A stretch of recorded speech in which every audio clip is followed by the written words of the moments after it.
خوتي خواتاتي اهلا وسهلا مرحبا بكم يا جماعة الخير مساء الخير عليكم وزلفلاون والسلام عليكم.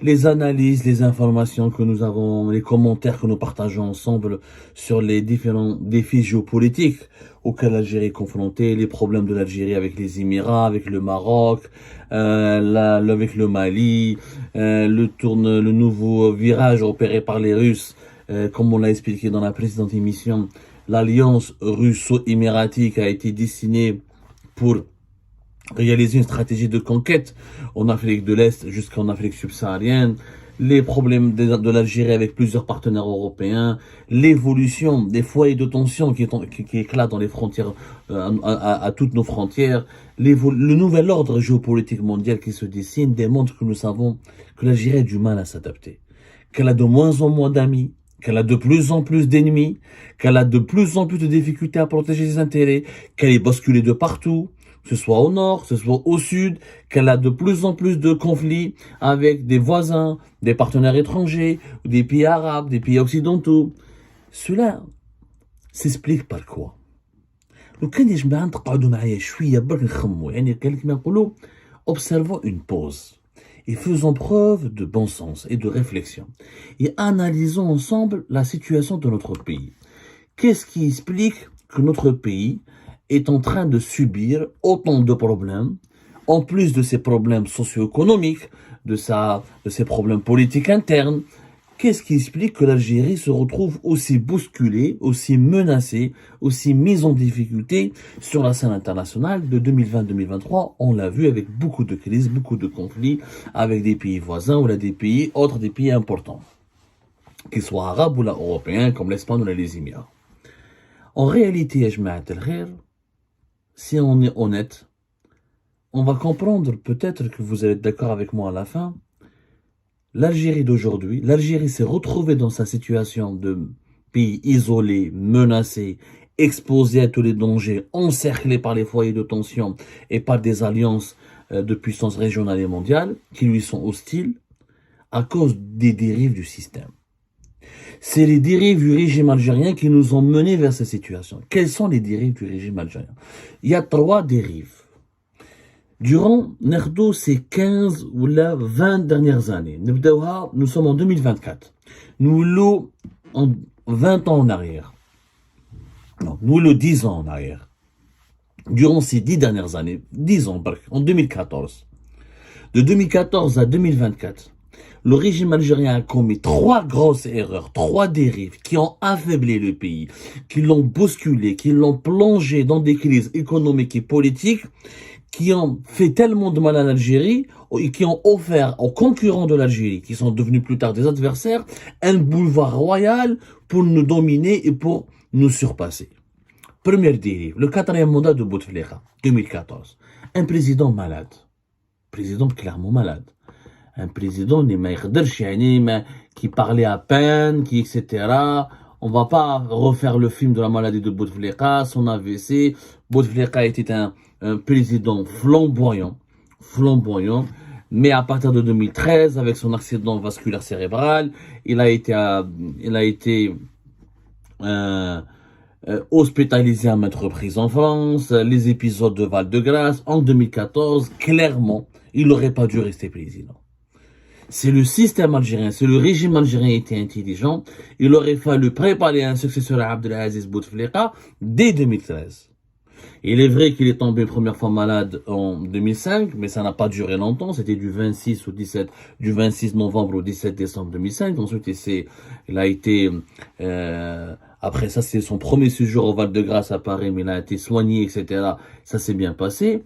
Ensuite, du 19 au 21 avril 2006, il a été une deuxième fois hospitalisé, mais c'était pas très grave, il était toujours en bonne santé. Mais c'est l'épisode de 2013, du 27 avril au 16 juillet 2013, où il a été hospitalisé pendant 80 jours à Paris, à la suite d'un AVC.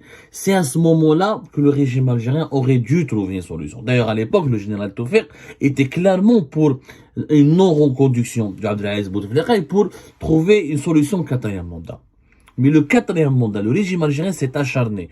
Au lieu que de trouver un successeur à Bouteflika, on a fait le 4e mandat. Qu'est-ce qui s'est passé? Avec un président malade, sur la scène internationale, l'Algérie était totalement absente. شوفوا يا جماعة 2014 Bouteflika était malade, 2016-2017 et c'est devenu encore plus malade.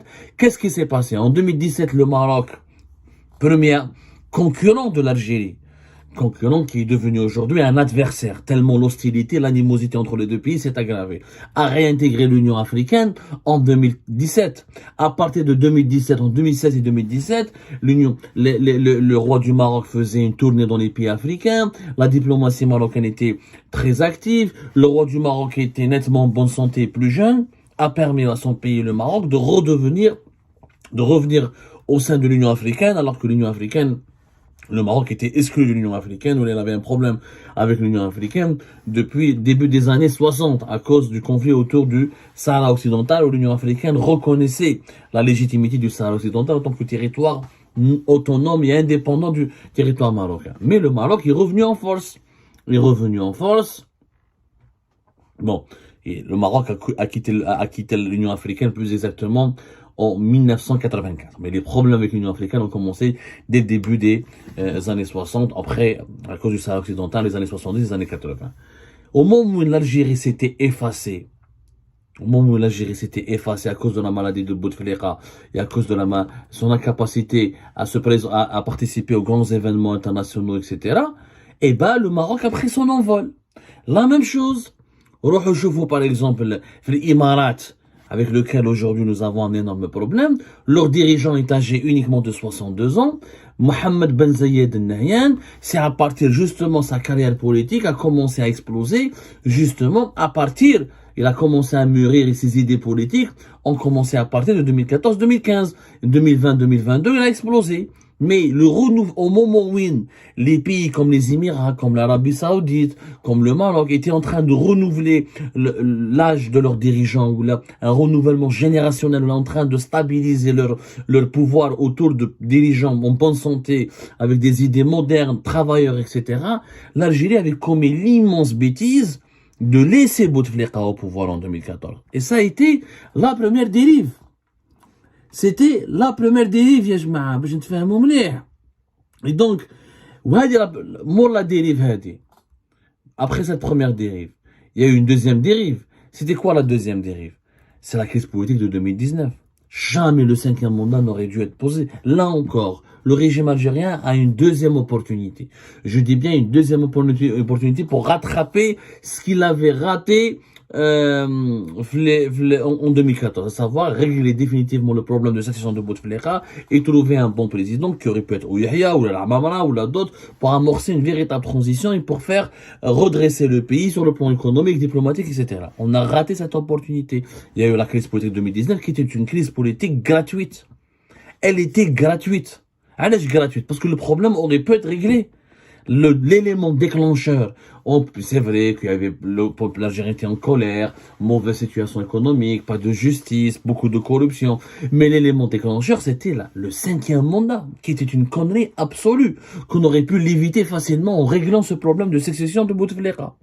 La crise politique de 2019, elle a affaibli le pays. Déjà, le quatrième mandat, elle a affaibli le pays. Nous avons eu le choc pétrolier de 2014. 2014 à 2016, les prix du pétrole ont baissé énormément, de 60 à 65%. On en a déjà parlé. L'Algérie a commencé à baisser, à perdre beaucoup de ses réserves de change. Le fonds de régulation de recettes. Denala, planche à billets 2017. Donc l'économie algérienne a commencé à péricliter. Au moment où le pouvoir présidentiel était en train de péricliter. Parce qu'il n'y avait pas quelqu'un aux commandes qui était jeune, qui était en bonne santé, qui pouvait insuffler une dynamique, qui pouvait avoir un plan de redressement du pays, qui pouvait réformer le pays. On avait un président qui était malade. L'Algérie est un pouvoir présidentiel très fort. Quand le président, le chef, il est malade, le pays, il est malade. Comme le chef, quand il était malade, son frère n'était pas à la hauteur, Saïd Bouteflika. Il y a eu, donc, le pouvoir s'était dilué comme un sirop dans un verre d'eau. Donc, le pouvoir a perdu de son bon sens et de sa rationalité. Et la crise politique de 2019. 2019, on n'a pas tiré les leçons. L'armée s'est emparée du pouvoir. Elle a fait un processus de transition politique. Élection présidentielle fin de décembre 2019 avec les gens du même système qui ont échoué. Parce que qui a participé aux élections de 2019, de décembre 2019? Ce sont les gens du système qui ont participé directement, indirectement au système, et à l'échec du système de Bouteflika. On les a reconduits, on a mis Tebboune président Tebboune tombe malade, il va rester à l'étranger encore plus longtemps que Bouteflika. en 2013, il va rester, on en a déjà parlé. Tebboune avait battu le record de Bouteflika, elle avait dépassé les 80 jours de maladie. Donc, le pays s'est encore affaibli. Le pays, ensuite, a sombré dans une crise économique assez grave à cause de la pandémie de la Covid-19. Voilà, plus de 5 semaines d'absence.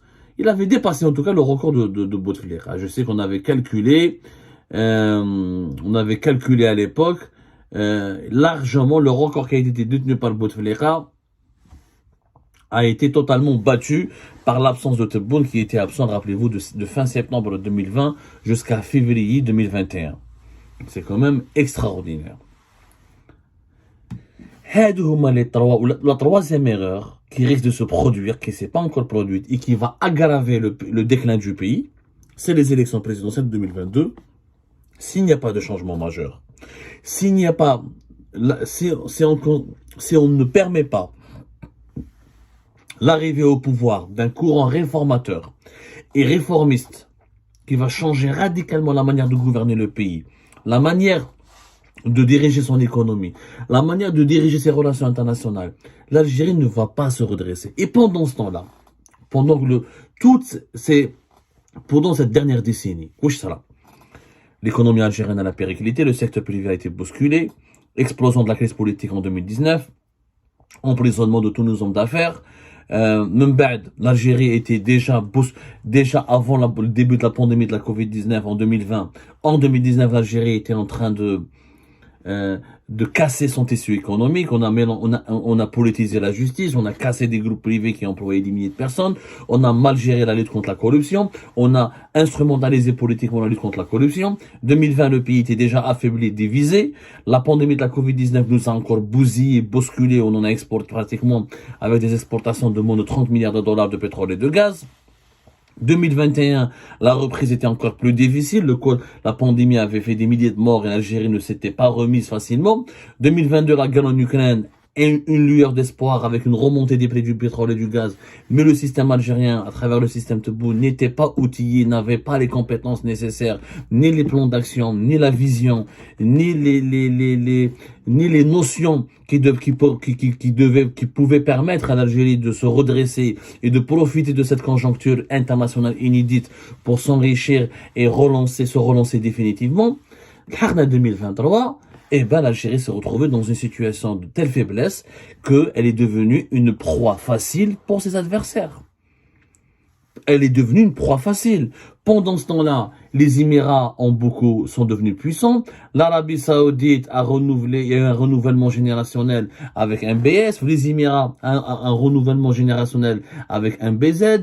Les Émirats et l'Arabie Saoudite ont renforcé leur puissance économique à travers des réformes et une mode de gestion très intelligent, très pragmatique de leur économie.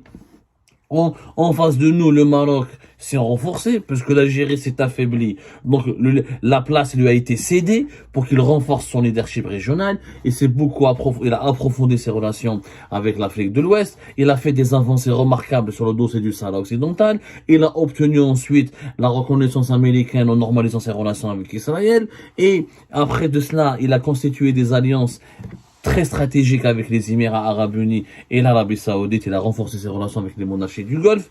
Donc, au moment où nous étions en crise, avec un système malade, des dirigeants malades, incapables de réformer, incapables d'unifier le front interne, les autres pays qui étaient nos concurrents se sont nettement renforcés, se sont même développés, affichent des ambitions régionales hyper impressionnantes. Dubaï, elle fait l'exposition universelle, le Maroc candidat pour la Coupe du Monde 2030, l'Arabie Saoudite qui a changé totalement de modèle économique, elle s'est ouvert au tourisme, elle a annulé le wahhabisme, etc. L'Égypte avec Sisi qui relance des grands projets, même si ça marche pas comme aux Émirats, en Arabie Saoudite, l'Égypte quand même, qui a retrouvé un petit peu son dynamisme et son influence continentale. D'autres puissances régionales se sont invitées dans notre région, qui est la Turquie, la Russie qui a bousculé la France, qui a éjecté la France petit à petit de l'Afrique du Nord et du Sahel pour devenir le nouveau gendarme du Sahel notamment, l'implication de la Russie en Libye.